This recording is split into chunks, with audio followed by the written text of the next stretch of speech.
Halo Widikers.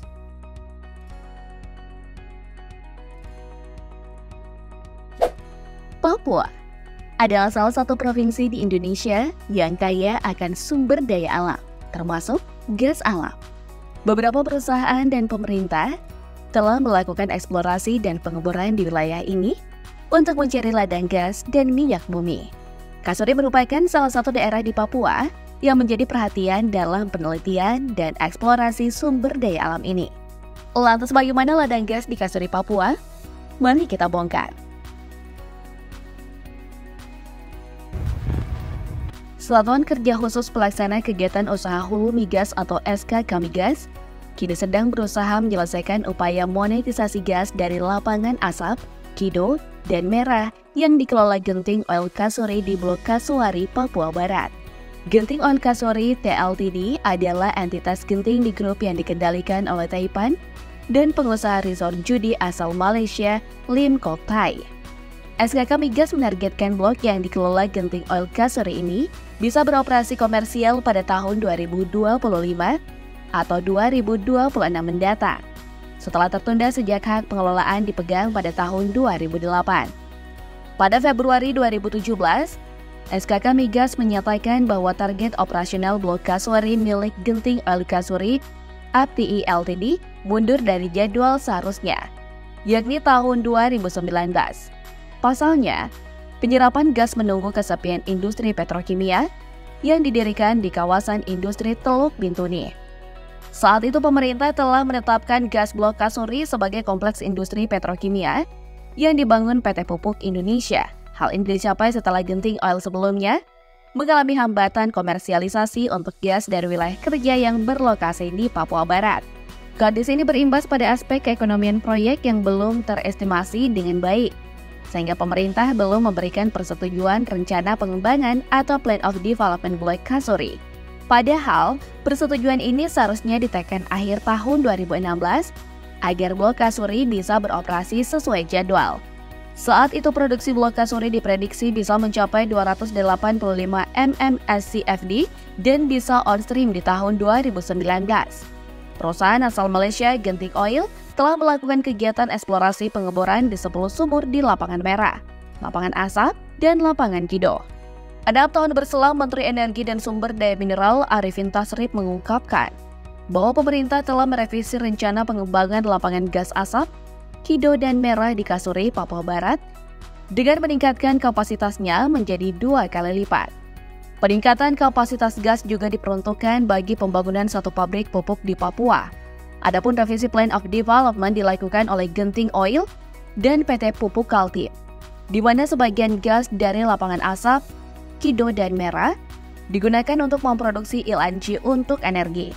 Revisi pengembangan ini diikuti untuk peningkatan nilai investasi dan 13,5 triliun rupiah menjadi 50 triliun rupiah.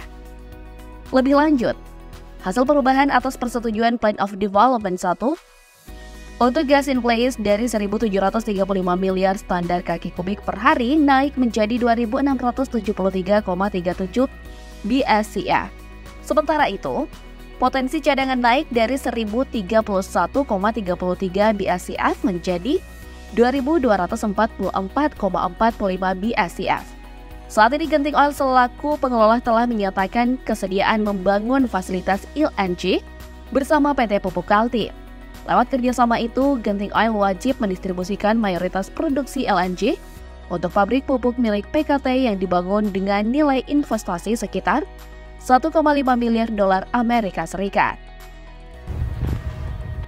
Proyek lapangan gas asam Merah Kido merupakan satu dari 3 proyek migas prioritas pemerintah sampai tahun 2030 mendatang. 3 proyek ini terdiri dari 2 proyek gas bumi dan 1 lapangan minyak. Perkiraan total sumber daya 2 proyek gas bumi mencapai 450 juta standar kaki kubik per hari. Sedangkan 1 proyek lapangan minyak diestimasikan memiliki sumber daya 25.276 barel minyak per hari. Adapun 2 proyek migas lainnya adalah proyek migas Mako dan proyek migas Hidayah. Lapangan gas Mako terletak di Blok Duyung, Cekungan West Natuna, lepas pantai Indonesia. Berdasarkan hasil studi bawah permukaan dan hasil audit sumber daya independen, Lapangan gas Mako merupakan salah satu yang terbesar di cekungan West Natuna. Lapangan gas yang terletak di wilayah kerja eksplorasi dan kontraktor West Natuna Exploration Ltd ini ditargetkan on stream pada kuartal 4 2025. Hingga 31 Maret 2023, SKK Migas melaporkan proses pengadaan telah selesai dan diproyeksikan bisa menyelesaikan seluruh feed onshore dan offshore lapangan gas berkapasitas 120 mm SCVD tersebut.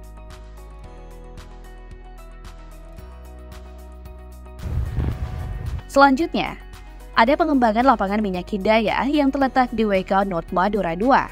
Lapangan yang dioperasikan oleh Petronas Carigali North Madura 2 akan mulai berproduksi pada awal tahun 2027, dengan tingkat produksi saat itu pada kisaran 8.973 barrel per hari.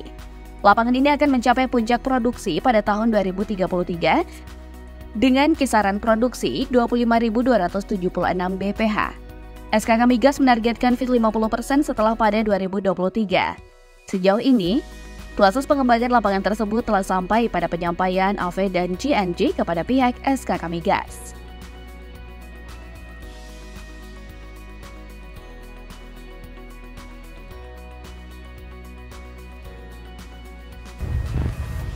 Dan dibalik 3 proyek migas prioritas yang sedang digodok pemerintah, proyek ladang gas dapat memiliki dampak yang signifikan terhadap lingkungan. Tergantung pada bagaimana proyek tersebut dijalankan dan dikelola. Proyek migas dapat memiliki berbagai dampak terhadap lingkungan, masyarakat, dan ekonomi. Terhadap lingkungan, proyek migas dapat menyebabkan pencemaran air, di mana proses produksi dan pemrosesan minyak dan gas alam dapat menyebabkan pelepasan gas dan partikel berbahaya ke udara. Mengganggu kualitas udara dan menyebabkan polusi. Dapat pula menyebabkan pencemaran air laut karena proses pembuangan air limbah dan pelepasan air laut yang telah diproses dapat menyebabkan pencemaran air laut dan merusak ekosistem laut, serta pencemaran tanah dan air tanah, di mana aktivitas pengeboran dan pengolahan limbah bisa menyebabkan pencemaran tanah dan air tanah dengan bahan kimia berbahaya. Selain itu, pembangunan infrastruktur untuk proyek migas dapat menyebabkan hilangnya atau rusaknya habitat alami untuk flora dan fauna lokal. Sementara terhadap dampak sosial ekonomi, proyek migas sering mengharuskan relokasi masyarakat dari wilayah proyek, yang dapat mempengaruhi hidup dan mata pencaharian mereka.